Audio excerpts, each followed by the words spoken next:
एक समय की बात है। परमेश्वर कबीर साहब जी महाराष्ट्र के पंढरपुर के पास एक आश्रम बनाकर सत्संग किया करते थे। सत्संग में ज्ञान की बातें बताते थे जो सभी लोगों को बहुत अच्छी लगती थी। श्रद्धालु लोग कबीर साहिब जी के ज्ञान से प्रभावित होकर नाम दीक्षा लेकर भक्ति करने लगते थे।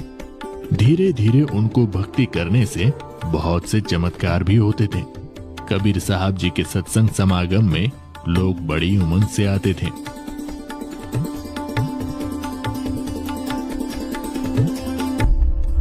उन्हीं भक्तों में से एक भक्त का नाम रंका था।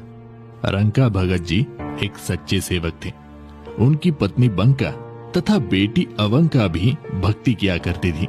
उनका परिवार बहुत निर्धन था। दोनों पति पत्नी जंगल से सूखी लकड़ियां तोड़कर लाते थे और उनको शहर में बेचकर अपना घर चलाते थे। उस काम में वो बहुत ही मेहनत किया करते थे। कबीर साहिब जी के साथ में नामदेव नाम के एक भक्त रहते थे तथा वे भी कबीर जी के शिष्य बन गए थे। एक दिन उन्होंने अपने गुरुदेव कबीर जी से प्रार्थना की और बोले, हे गुरुदेव, आपके भगत रंका बहुत निर्धन है। ये जंगल से लकड़ियां तोड़ कर लाते हैं और उसको शहर में ले जाकर बेचते हैं। वहां से धन इनको प्राप्त होता है और उससे ये अपना गुजारा बड़ी मुश्किल से कर पाते हैं। इनका शरीर भी बहुत कमजोर हो गया है। पूरा दिन मेहनत करने में लगे रहते हैं, इसलिए भक्ति करने का समय भी बहुत ही कम मिलता है। इनको कुछ धन प्रदान कीजिए ताकि इनका निर्वाह ठीक से हो सके।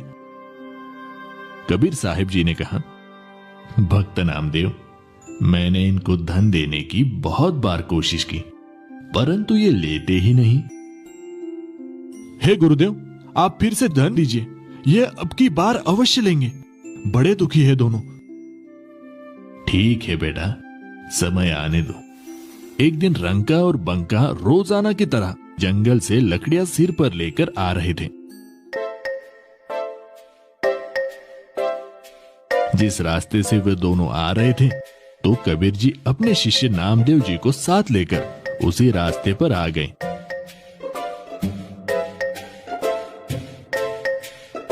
उन्होंने रास्ते के बीच में कुछ सोने चांदी के आभूषण तथा कुछ अशरफियां डाल दी और स्वयं दोनों किसी झाड़ी के पास जाकर छुप गए और उनके आने का इंतजार करने लगे।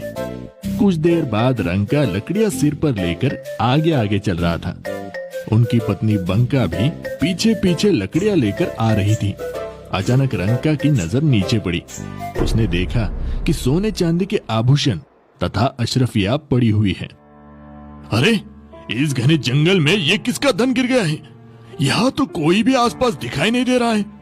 ये धन जिसका भी होगा, ऐसे हम प्रयोग भी नहीं कर सकते। लेकिन मेरी पत्नी मेरे पीछे पीछे आ रही है। कहीं उसकी नजर इन पर पड़ गई तो वो भक्ति में विचलित हो सकती है, क्योंकि स्त्री को आभूषण बहुत प्रिय होते हैं। कहीं उसके मन में लालच आ गया तो सारा काम बिगड़ जाएगा। ये विचार करके सारे धन को छुपाने के लिए उस पर पैरों से मिट्टी डालने लग गया। बंका की नजर अपने पति की गतिविधियों पर पड़ी तो उसे बात समझते देर न लगी और दूर से ही कहने लगी, चलो चलो भगत जी, मिट्टी पे मिट्टी क्यों डाल रहे हो? हाँ हाँ, चलो घर चलते हैं, आज तो बहुत देर हो गई। फिर दोनों पति पत्नी उस सारे धन को लांघकर घर चले गए। देख लो नामदेव, अब मैं क्या करूं, ये धन लेते ही नहीं। नामदेव जी को भी एहसास हो गया कि उनके लिए ये धन तो मिट्टी के समान है। वास्तव में धन तो राम नाम की भक्ति का धन होता है जो कभी भी नष्ट नहीं होता। ये इतना निर्धन होते हुए भी भगवान के दिए में खुश थे। अपनी कोई इच्छा नहीं रखते, केवल भक्ति को आधार बनाकर अपनी जीवन यापन कर रहे हैं। ये वास्तव में परम भक्त है। कबीर साहिब जी कहते हैं, कबीरा सब जग निर्धना, धनवंता न कोय, धनवंता सोई जानियो, राम नाम धन होए।